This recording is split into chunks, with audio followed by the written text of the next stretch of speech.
Hello guys, তো তোমরা কেমন আছো? আশা করি অনেক ভালো আছো। আমি অনেক ভালো আছি। তো চলো আজকে একটা নতুন রেসিপি নিয়ে আবারও চলে আসলাম। তো দেখো তোমরা কেমন হয়েছে। খেতে তো খুব সুস্বাদু হয়েছিল। তো চলো প্রসেসিংটা বলি তোমাদেরকে। তো এখানে মিক্সচারে নিয়েছি হচ্ছে পেঁয়াজ কুচি, রসুন কুচি, আদা কুচি নিয়েছি, টমেটো কুচি, পরিমাণ মতো লঙ্কা নিয়েছি, 2 চা চামচ জিরে। তো এখানে দারচিনি, এলাচ, লবঙ্গ, গোলমরিচ নিয়েছি। এবার মাটনটা আমি আগে থেকে কেটে ধুয়ে রেখে দিয়েছিলাম। তো এবার প্রেশার কুকারে দিয়ে দেবো মাটনটা। তো এবার ম্যারিনেট করে নেব সুন্দর করে। দিলাম হচ্ছে নুন, লঙ্কা গুঁড়ো, দিলাম হলুদ গুঁড়ো, সস গুঁড়ো, আগের থেকে পেস্ট করে রাখা ওই মশলাটা দিয়ে দিলাম।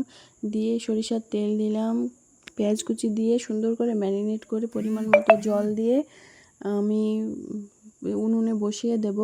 3 থেকে 4টে সিটি দেব।